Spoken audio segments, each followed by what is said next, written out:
Salut les pilotes, aujourd'hui on se pose la question, est-ce qu'une voiture plus rigide est forcément une voiture plus rapide? Cette question elle est légitimée par l'observation que, voilà, on constate que plus la voiture est rapide, plus elle est rigide.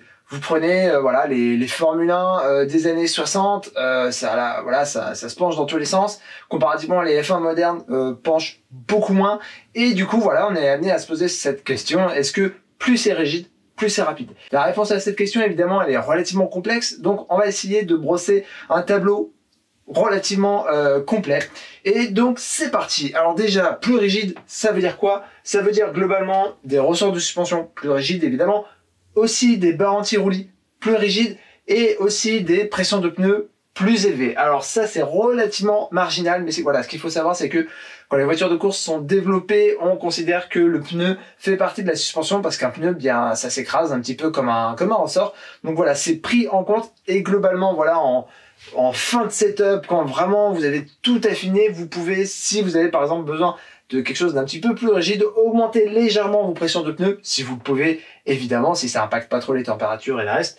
Mais voilà, augmenter les pressions de pneus, ça va rigidifier très légèrement votre voiture. Des fois, c'est quelque chose qui est utilisé. Alors après, il faut pas croire que du coup, plus les voitures sont rapides, plus les pressions sont élevées. Hein. Vous prenez notamment les monoplaces, les F1, c'est des pressions très faibles, hein, c'est entre 1 bar et 1 bar 5, donc c'est vraiment très faible. Mais voilà, c'est en tout cas pris en compte. Alors ensuite, plus rigide, globalement, ça va impliquer quoi? Alors la première chose, c'est que ça va impliquer un comportement plus réactif et plus précis. Vous voyez là, par exemple, à gauche, on a une voiture avec des suspensions très souples, à droite, des suspensions très rigides. Vous voyez que celle avec des suspensions très souples met beaucoup de temps à réagir aux commandes du pilote. Et du coup, voilà, si par exemple vous avez une voiture qui vous paraît équilibrée, mais par exemple que vous avez du mal à choper vos cordes ou que vous avez du mal à la choper à chaque fois, voilà, un coup vous êtes trop à l'extérieur, un coup trop à l'intérieur, c'est probablement un problème de précision. Alors pourquoi on perd en précision quand on n'a pas de réactivité? Bien simplement parce que quand on pilote une voiture, on apporte sans cesse des corrections, et si à chaque fois que vous apportez une correction, la voiture met 2 secondes à réagir, eh bien, votre correction elle va arriver trop tard. Votre virage sera déjà passé, votre corde sera déjà passée. Donc, plus la voiture va, plus la suspension va être rigide, plus la voiture sera réactive, plus vous serez précis. Mais aussi jusqu'à un certain point. C'est-à-dire que, en même temps, si vos corrections elles sont prises en compte tous les centièmes de seconde, ça veut dire que tous les centièmes de seconde, il faut apporter une nouvelle correction. Et en fait, notamment, on le voit assez bien. Hein, plus la voiture elle est rapide, plus elle est rigide, et plus on va avoir du mal finalement à être précis parce que tout se passe très vite et voilà, les corrections, il faut être capable de les apporter très vite. Donc voilà, plus rigide, a priori on pourrait penser voilà que c'est bénéfique en termes de réactivité et de précision, mais il y a quand même une limite, c'est-à-dire qu'entre guillemets, il faut pas aller plus loin que ce que le pilote est capable d'exploiter. Ensuite, c'est moins prédictible. Alors effectivement, comme je vous l'ai dit, c'est finalement plus difficile à conduire parce que vos corrections, il faut les apporter de manière plus fréquente et de manière, beaucoup plus vite parce que vous avez moins de temps pour voir un petit peu comment évolue la voiture. Et voilà, donc du coup ça va vous faire quelque chose de plus difficile à conduire, les changements d'état de la voiture vont être beaucoup plus rapides, voilà, donc ça va être plus compliqué.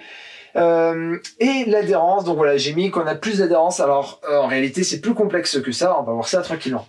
Alors déjà, on va partir des ressorts. Si j'augmente la rigidité des ressorts, j'obtiens déjà une plateforme aérodynamique plus stable. Alors, deux choses.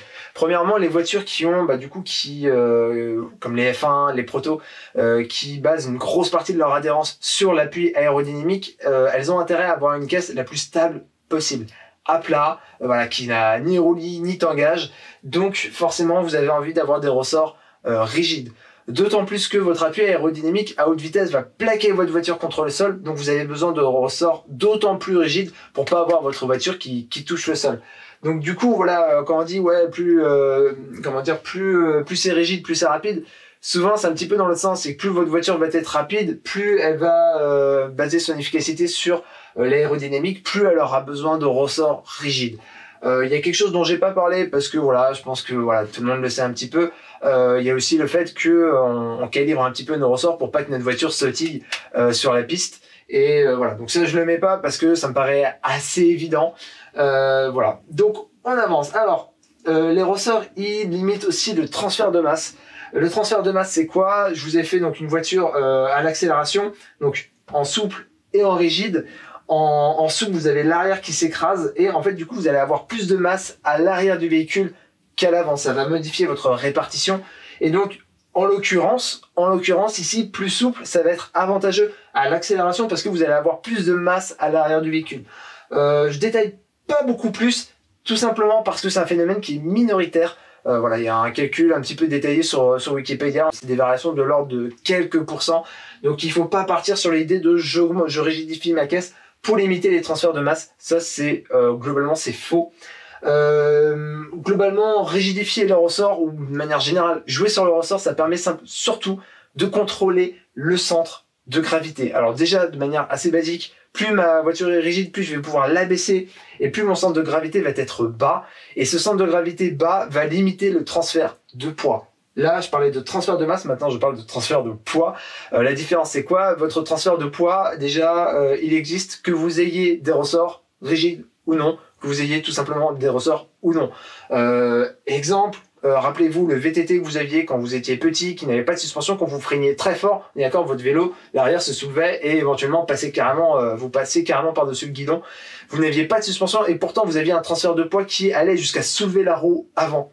Et bien voilà, donc ça c'est simplement le transfert de poids, il est là, que vous ayez des suspensions rigides ou non. Ce transfert de poids, il dépend globalement de la géométrie de la voiture, de la masse, et surtout de votre centre de gravité. Et en fait, plus votre centre de gravité il est bas, et plus et moins vous avez de transfert de poids. Ce transfert de poids, globalement, il est négatif parce que, si vous voulez, ce qui se passe, c'est qu'il y a ce qu'on appelle la sensibilité du pneu au poids. C'est-à-dire que si je rajoute 10 kg sur un pneu, je rajoute pas 10 kg, je rajoute pas 10 points de grip, j'en rajoute que 9. Donc du coup, typiquement en virage, lorsque ma voiture penche, ici je perds 10 kg, ici j'en gagne 10, ici je perds 10 points de grip, ici j'en gagne que 9. Donc globalement, par rapport à une situation d'équilibre, je perds de l'adhérence, c'est moins optimal. Donc ce transfert de poids, on essaie de le limiter, mais c'est pas simplement en rigidifiant les suspensions qu'on le limite, parce que comme je vous l'ai dit, même sur votre vélo, même sur un kart, vous avez du transfert de poids. Il ne dépend pas de la rigidité de la caisse, il dépend du centre de gravité. Donc déjà, on a intérêt à abaisser notre centre de gravité, et ensuite, en réglage plus fin, en fait, les ressorts à l'avant et les ressorts à l'arrière vont nous permettre de contrôler l'évolution de notre caisse en entrée et en sortie de virage.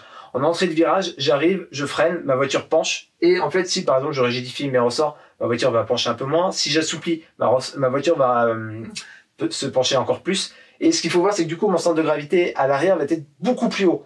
Et comme je l'ai dit, mon transfert de poids dépend de mon centre de gravité. Mon centre de gravité est beaucoup plus haut. Donc là, typiquement, je vais avoir une voiture qui va facilement survirer. Inversement, si ma voiture en entrée de virage elle est quasiment à plat, mon arrière se lève pas, mon avant baisse quasiment pas, et donc du coup j'ai pas favorisé mon avant, j'ai pas défavorisé mon arrière, donc là je peux avoir par exemple une voiture qui sous-vire. Inversement, en sortie de virage, si ma suspension est complètement souple, en sortie de virage, lorsque je remets les gaz, l'arrière s'écrase parce que c'est souple, et du coup mon centre de gravité à l'arrière se baisse, donc je favorise mon arrière, j'ai plus de grip à l'arrière, donc je vais avoir en règle générale du sous-virage, ce qui arrive typiquement avec les Porsche qui ont un moteur à l'arrière, donc beaucoup de poids à l'arrière. Donc en fait voilà, simplement des ressorts rigides vont nous permettre de jouer sur le centre de gravité, et c'est vraiment le point le plus important, c'est vraiment là-dessus qu'on va jouer, c'est pas sur le transfert de masse, et c'est pas voilà sur le fait que notre voiture elle tangue beaucoup ou pas. On arrive sur nos barres anti-roulis. Alors pourquoi éventuellement on pourrait vouloir des barres anti-roulis plus rigides? Alors toujours par la même raison, la plateforme aérodynamique plus stable, voilà, vous avez moins de roulis, donc votre voiture reste plus à plat, donc vous pouvez optimiser votre appui aérodynamique. Ça c'est le phénomène peut-être le plus important donc sur les voitures qui reposent beaucoup sur l'aérodynamique.